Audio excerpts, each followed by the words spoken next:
জল আনিবলৈ গৈ পলম কৰি ঋষিৰ ক্ৰোধানলতে মৰিব লগা হ'ল। কি কৰা যায়? কি কৰা যায়? কেনেকৈ প্ৰভুৰ ক্ৰোধ ক্ষান্ত হ'ব? কেনেকৈ প্ৰভুৰ ক্ৰোধ ক্ষান্ত হ'ব?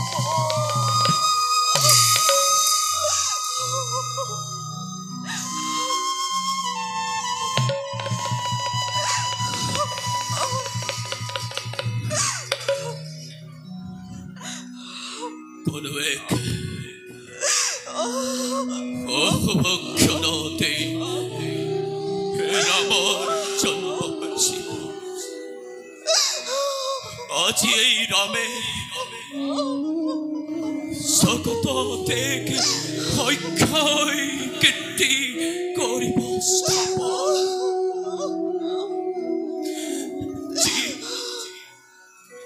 যি কোনেও কেতিয়াও কৰা নাই, দেখা নাই, শুনা নাই, তেনে কৰ্ম কৰিব লাগিব। কোনোবাই পিতৃৰ আদেশত নিজৰ মাতৃক হত্যা কৰিছিলে, কিন্তু আজি সমদগ্নিৰ পুত্ৰ ৰামে পিতৃৰ আদেশত নিজ মাতৃকে হত্যা কৰিব।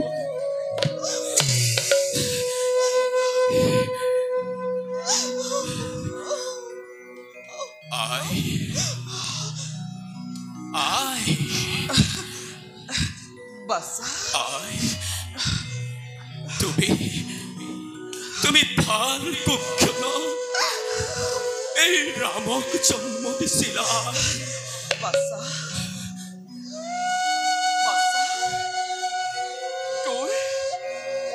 তোৰ মন আছে লিখাটো দেখিছো কিয় বাছা? পিতাক শান্ত কৰিব নোৱাৰি নেকি বাছা?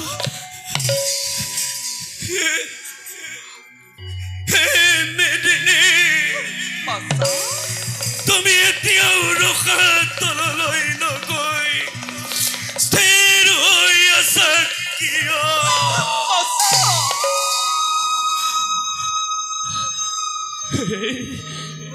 হে নক্ষত্ৰ মণ্ডলী, তোমালোক কেতিয়াও পক্ষচ্যুত হোৱা নাই কিয়?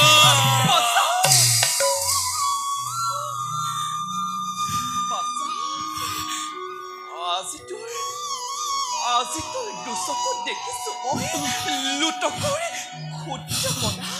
কি হ'ল বাছা? কি হ'ল তোৰ? হে পুত্ৰ, তুমি পিতৃৰ আদেশতকৈও বেছি নিষ্ঠুৰ।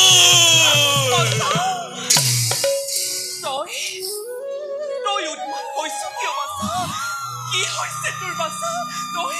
তই উন্মাদ হৈছ কিয়?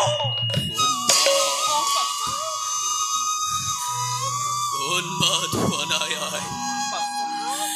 উন্মাদ হোৱা নাই। উন্মাদে কেতিয়াবা কৰ্তব্য পালন কৰা দেখিছানে? পিতৃৰ আদেশ পালন কৰা। এই অবোধ সন্তানৰ শত কোটি অপৰাধ মাৰ্জনা কৰিবা।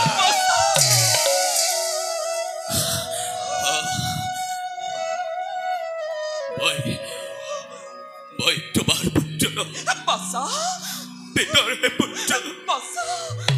তুমি পুত্ৰ জন্ম দিয়া নাছিলা, জন্ম দিছিলা কাল সৰ্প।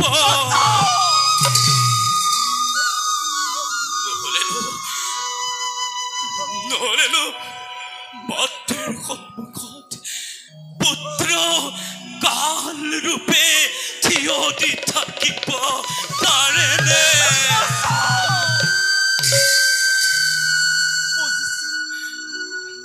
বুজিছো বাছা পিতাই আছে তোমাৰ কঠোৰ আদেশ তাক তুমি প্ৰকাশ কৰিবলৈ টান পাইছা বাছা কিন্তু বাছা অদৃষ্টৰ লিখনি কোনে খণ্ডাব কোৱা বাছা পিতাই তোমাক কি আদেশ দিছে কোৱা বাছা কোৱা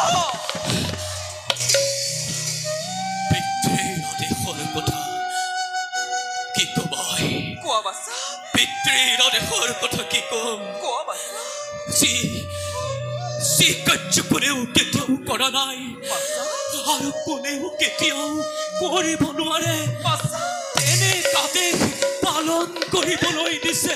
কোৱা বাছা পিতৃৰ আদেশ কোৱা বাছা পিতৃৰ আদেশ কোৱা বাছা পিতৃৰ আদেশ কোৱা বাছা পিতৃৰ আদেশ